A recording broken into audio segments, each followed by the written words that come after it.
Сәлеметсіздер ме оқушылар? Бүгін ана тілі пәнінің 25-ші сабағын өтетін боламыз. Сабағымыздың тақырыбы тасымал.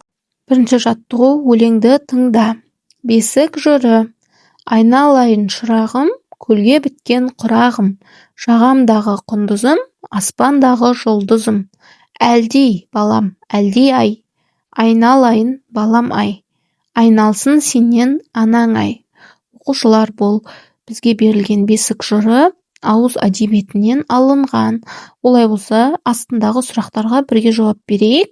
Бірінші сұрақ: өлең неліктен бесік жыры деп аталады?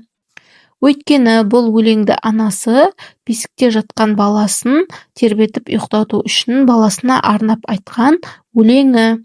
Келесі екінші сұрақ: өлеңде ана баласын нелерге теңеген дейді. Екінші сұрақтың жауабы: өлеңде анасы баласын құндызға, жұлдызға және шырағына теңеген екен.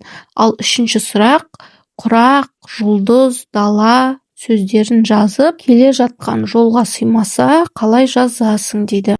Сұрақтың жауабы: жолға сыймай қалса, тасымалдау арқылы жазамыз. Яғни, құрақ сөзін құрақ деп тасымалдаймыз, ал жұлдыз сөзін жолдыз деп тасымалдаймыз. Үшінші бала сөзін бала деп тасымалдап жазамыз. Оқушылар, мына ережені жаттап алайық. Жазу жолына сыймаған сөз буынға бөлініп тасымалданады. Сөздердің тасымалданбаған бөлігінен соң сызықша, яғни дефис қойылады. Мысалы, ұстаз, дәрігер, дәрігер деген сияқты. Келесі оқушылар, екінші жаттығу: сөздерді тасымалдау белгісін қойып, көшіріп жаз дейді. Бізге берілген сөздер құрақтар, құндыз, жұлдызша және бала сөздері берілген. Осы сөздерді бірге тасымалдап жазайық. Құрақтар сөзі құрақтар деп тасымалданады.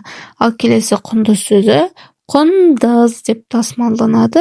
Ал жұлдызша сөзі болса жұлдызша деп тасымалданады. Ал бала сөзі бала деп тасымалданады екен. Келесі үшінші жаттығу: жұмбақты оқы, шешуін айт. Даладай кімнің пейілі, данадай кімнің мейірі. Оқушылар, жұмбақтың шешуі қандай деп ойлайсыңдар? Оқушылар, жұмбағымыздың шешуі ана екен.